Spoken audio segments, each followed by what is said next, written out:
Então, pessoal, sejam bem-vindos à segunda semana da disciplina de lógica de programação, tá? Nessa semana, qual é o nosso objetivo? Nós vamos entender o conceito de variável constante, sua utilização, vamos utilizar adequadamente cada tipo de dado disponível, conhecer e utilizar essas variáveis, identificar, utilizar e avaliar corretamente as expressões aritméticas e lógicas, identificar e utilizar os principais operadores na programação de computadores, e aí a gente vai começar a trabalhar os primeiros comandos do pseudocódigo, que é o comando de atribuição, entrada e saída de dados, tá ok? O nosso conteúdo programático é o tipo de dados, constante e variáveis, e a gente vai começar a construir os primeiros algoritmos, trabalhando pseudocódigo e os seus primeiros comandos, tá, gente?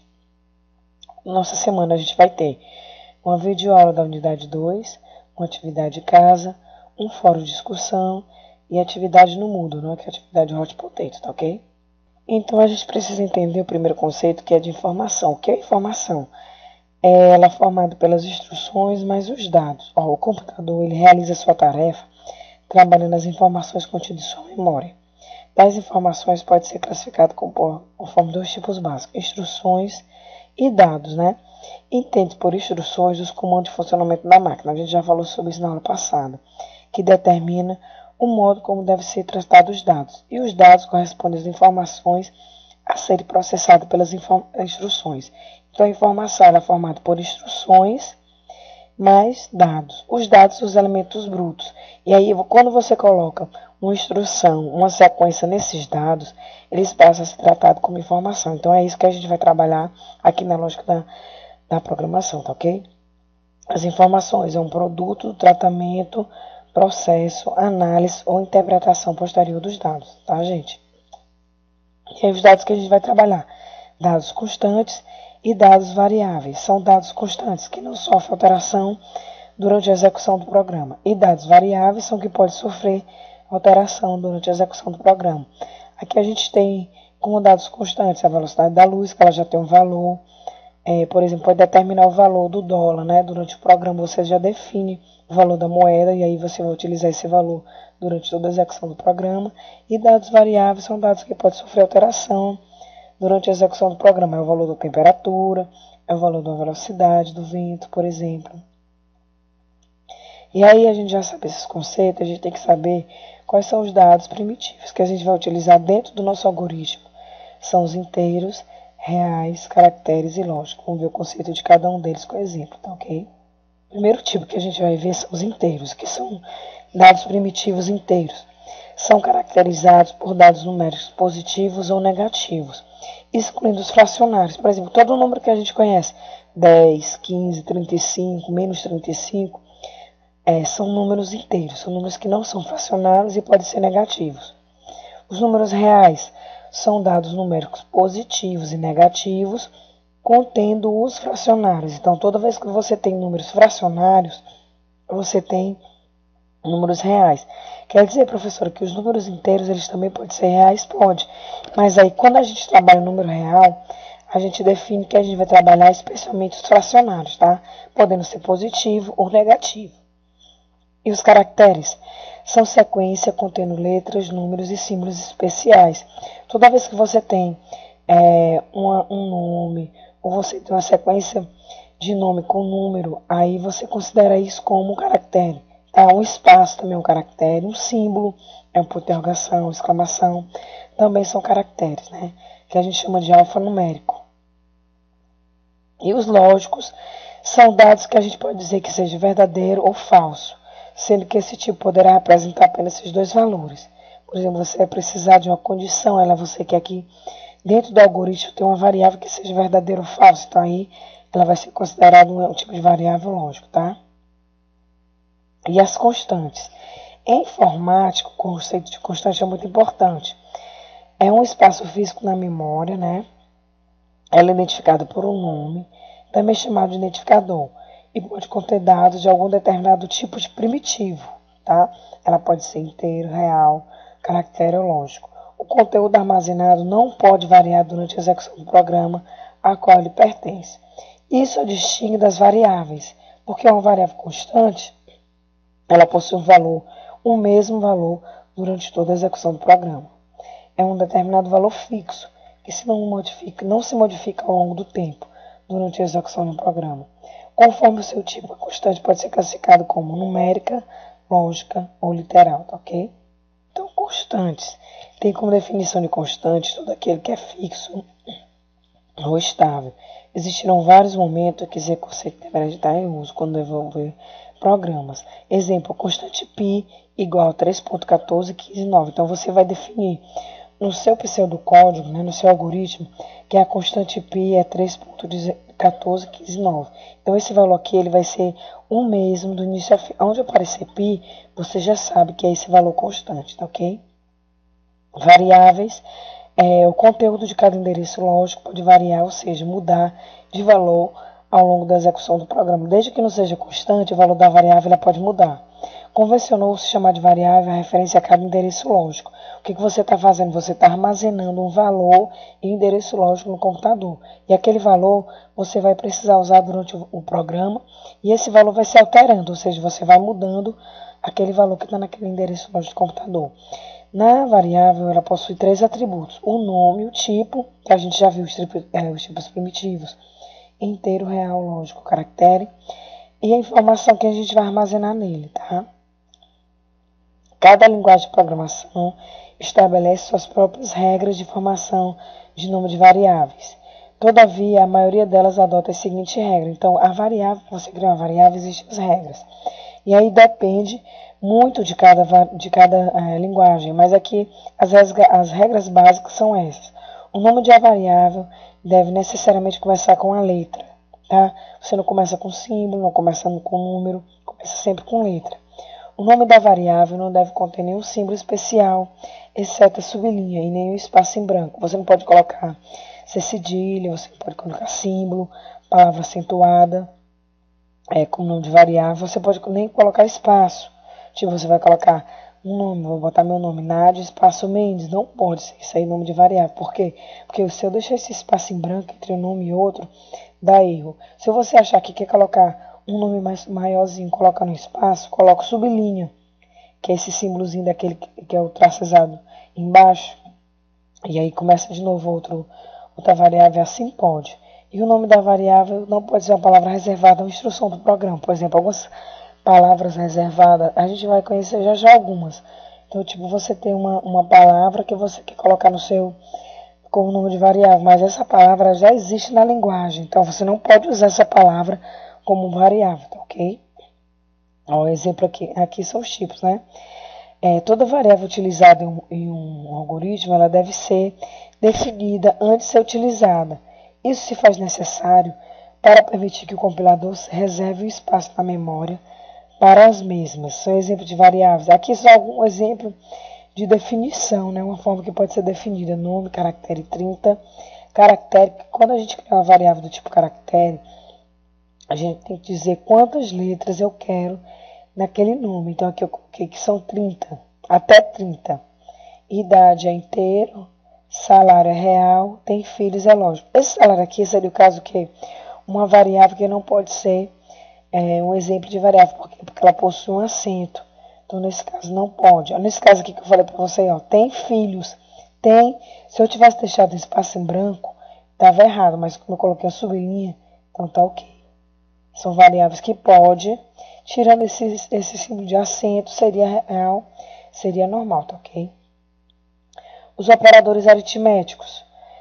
A gente conhece já adição, subtração, divisão, exponencial. Exponencial que é elevado ao quadrado, tipo assim, 2 elevado a 2, tá? A adição a gente substitui pelo símbolo do mais, subtração menos. A multiplicação vai ser tipo esse asteriscozinho aqui, tá? Divisão a barra e exponencial 2 asterisco.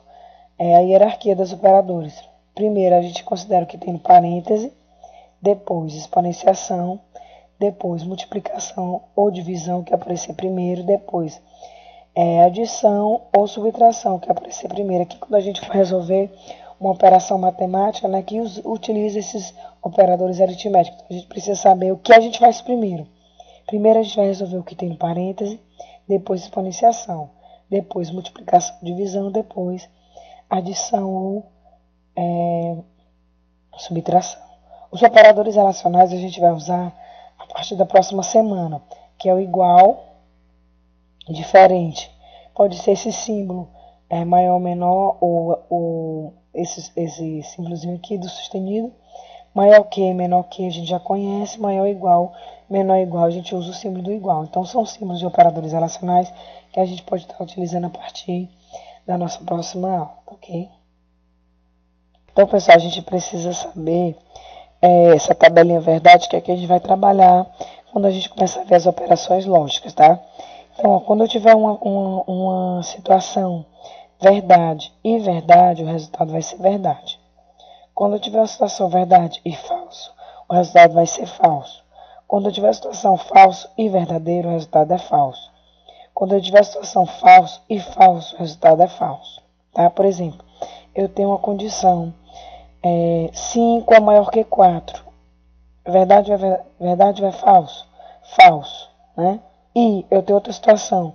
1 é maior que 0, verdadeiro. Então eu caio nessa situação bem aqui. Falso e verdadeiro, então eu tenho um resultado falso. Se for verdade ou verdade, eu tenho um resultado verdade. Se for verdade ou falso, eu tenho um resultado verdade. Se for falso ou verdade, eu tenho um resultado verdade. Se for falso ou falso, o resultado é falso. Se for verdade, o operador não, o resultado verdade, o resultado falso. E se for falso e o operador não, e o segundo valor verdade, eu tenho o resultado verdade. Ele inverte o valor, tá ok? Vamos então agora construir o nosso primeiro algoritmo, tá, gente? A gente já trabalhou narrativo e trabalhou o diagrama de bloco. Agora nós vamos trabalhar o pseudocódigo, né? Construir o nosso primeiro programinha, o nosso primeiro algoritmo, tá? Primeiro, o que seja o pseudocódigo? Os algoritmos são descritos em uma linguagem chamada pseudocódigo. Quer dizer, quando a gente começa a programar, que a gente não está utilizando uma linguagem de programação, a gente está utilizando pseudocódigo. Alguns autores chamam de Portugal, tá? É tudo a mesma coisa. É uma alusão posterior à implementação de uma linguagem de programação. Assim, os programas são independentes da linguagem de programação. Ao contrário da linguagem de programação, não existe o formalismo rígido de como se deve ser escrito o algoritmo. A gente vai começar a ver o nosso pseudocódigo já voltado para a linguagem de programação, que a gente vai ver que é o Python. Os primeiros comandos: bloco de instrução, declaração de variáveis, atribuição, entrada de dados e saída de dados. Vamos ver inicialmente o que é um bloco de instrução.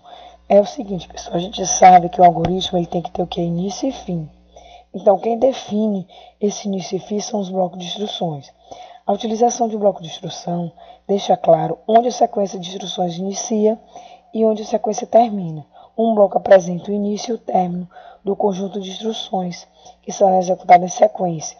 Todo algoritmo tem pelo menos um bloco de instrução. Tá? Aqui a gente tem um exemplo do bloco de instrução. Tem o início, a declaração das variáveis, primeiro comando básico, segundo comando básico, até o último comando básico e o fim. Então, o nosso bloco de instrução é esse, início e fim, e os comandos que vão existir aqui. O comando de atribuição, né? A atribuição, ela representa pelo o símbolozinho do igual. Tipo assim, o x, a variável x está recebendo 2 mais 2. Somatório, sempre, pessoal, aqui como exemplificação, mas nunca vamos usar acentuação e variável, tá? Igual, x mais y.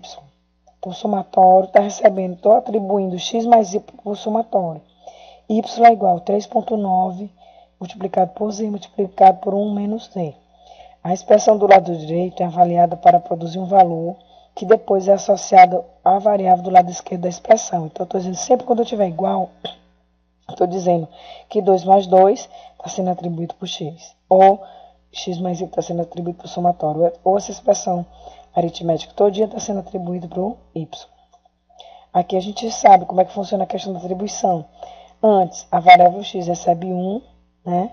Está sendo atribuído o valor 1. Então, ela está lá na memória, está colocando 1 na memória. Depois, x recebe x mais 1.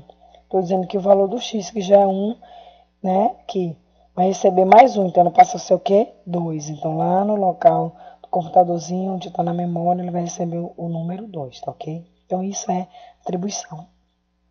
As variáveis são um local na memória que armazena valores, tá? Vamos ver como é que funciona a entrada de dados. A entrada é o meio pelo qual o usuário pode informar dados que serão utilizados pelo seu programa durante o processamento. Dessa forma, não haverá necessidade de adaptação do código para atender a maioria das demandas particulares do usuário. Então, vamos ver como é que funciona a entrada de dados no nosso pseudocódigo. Pessoal, a entrada ela é feita pelo comando leia. A gente vai colocar leia e a variável que a gente quer ler. Ou seja, quando a gente coloca leia variável, a gente quer saber qual é o valor que a gente vai definir pelo teclado daquela variável. Ou leia variável, você pode colocar mais variáveis, mais de uma ao mesmo tempo. A leitura de um valor implica necessariamente o uso de uma variável, pois tal valor precisa ser armazenado em uma posição de memória para futura manipulação. Vamos ver aqui um exemplo. Aqui a gente já tem um pseudocódigo, tem início, definir uma variável real, preço unit e preço total. Observe que eu coloquei aqui sublinha, né? E um inteiro quant. Leia, preço unit, eu estou dizendo fazendo a entrada de dados do preço unit, leia a quantidade, entrada de dados também. Aqui o programa para e fica esperando você digitar algum valor. Como a gente não vai fazer computacionalmente, a gente vai usar só mesmo o programa. Aí, preço TOT, recebe preço unit asterisco quant, multiplicação, e escreva, depois a gente vai ver que é saída de dados. Então, é importante você fixar aqui na entrada de dados. O leia, você vai colocar leia e a variável que você criou. Ó. Leia, eu quero colocar o preço de unit e leia a quantidade, tá? Vamos ver a saída de dados. Para que o usuário possa ter acesso aos resultados do processamento do programa, toda a linguagem de programação fornece mecanismos de processamento chamados saída dos dados.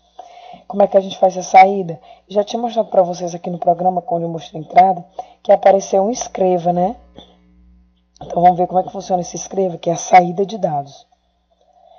A saída é feita pelo comando escreva, %x variável, ou escreva por texto, %x variável, escreva texto, %x texto, variável, escreva %x texto, %x texto, variável. São apenas algumas combinações possíveis, né? Sendo definido o tipo. Por exemplo, você vai ler vai mostrar, né? Uma variável do tipo inteiro. Então, você tem que botar %1 aqui, ó, na primeira parte, antes de colocar o nome da variável. Se for real, você bota %f. Se for um caractere, %x. Se for lógico, %l. Vamos ver aqui um exemplo. O mesmo programa que eu mostrei para vocês, né, onde eu mostrei o leia, que é a entrada de dados, eu estou mostrando aqui o escreva, o saída de dados. A gente definiu a variável, real, inteiro, tá lendo o preço unit quant, fez um processamento aqui, preço total, que é igual ao preço unit vezes a quantidade, eu coloquei um escreva. No escreva, eu estou dizendo que eu quero que você mostre na tela, né, mostre na tela, %f, por que %f? Que eu quero mostrar o preço TOT. Aí eu não mando mostrar só o preço TOT, eu vou dizer o tipo. F porque é real. Tá? Então isso aqui é a saída de dados, é que vai mostrar na tela o preço que você definiu aqui, TOT. Que é resumo do que você digitou aqui. Por exemplo, na hora que você pediu o preço da unidade, onde você digitou 10, a quantidade, se você digitar 5, o preço TOT vai receber o quê? 10 vezes 5, 50. E aí ele vai mostrar na tela o valor 50, tá? É assim que funciona o nosso pseudocódigo. E como é que faz para construir um programa, professor? Como é que eu faço para começar? Né? A partir do momento que você já tem ferramentas suficientes para construir um algoritmo simples, que a gente já sabe que é um bloco de instrução, início e fim, como que a gente faz a atribuição, quais são os tipos de variáveis que a gente pode criar, entrada de dados, saída de dados, então já tem essas ferramentas para fazer o nosso primeiro algoritmo. De forma genérica, a construção de algoritmos se resume às seguintes etapas. Entendimento do problema, já sabe, você recebe um problema para você fazer, tipo, vamos fazer um algoritmo da tabuada, então o problema é isso, fazer um algoritmo da tabuada. A elaboração da solução algoritmo, como é que você vai fazer passo a passo nesse algoritmo e codificar o pseudocódigo, colocar em pseudocódigo, ok? Então, pessoal, para a gente fechar a nossa videoaula de hoje, eu trouxe 2 exemplos para a gente ver como é que a gente faz realmente o pseudocódigo, porque vocês vão precisar fazer o de vocês essa semana, tá ok? Aqui a gente tem o início, definir 3 variáveis do tipo real, A, B e C. Estou pedindo para ler o valor de A, ler o valor de B. C recebe A mais B. Aqui não é imprima, aqui é escreva, tá, gente? Que às vezes você pode usar outra, dependendo do autor, você pode usar esse comando de saída, qualquer tipo de de nome, mas aqui a gente vai definir que é só para mostrar para vocês que pode existir outro tipo de saída, mas aqui nós vamos usar mesmo escreva, tá? Porcento F, porque é real e vai mostrar o valor de C. Então, o que esse pessoal do código faz? Soma dois números e coloca na variável C, tá ok? Aqui eu já tá com o escrevazinho normal, né? O pseudocódigo que vai fazer o quê?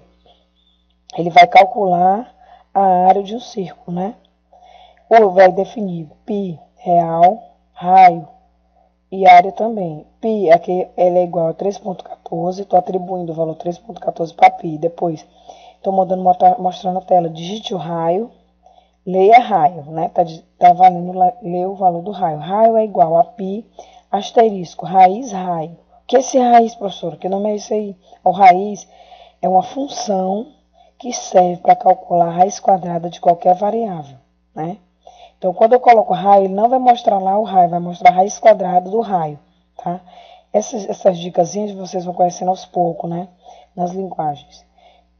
A área vai receber o quê? O valor de π vezes a raiz de raio. Então, escreva na tela o quê? A área do círculo é porcento F, aí depois você bota a variável, área, tá ok? Então, aqui é o nosso primeiro exemplo. Nosso segundo exemplo de pseudocódigo. Eu espero que vocês tenham gostado dessa nossa segunda semana, já voltada mais para a nossa lógica de programação, para a programação em si. Vamos começar a fazer nossos primeiros códigos, tá? Espero que vocês treinem bastante, estudem, porque cada vez a nossa aula ela vai avançando um passo. Então é importante que vocês fixem bastante essa semana. Boa semana para vocês e até a próxima aula. Tchau!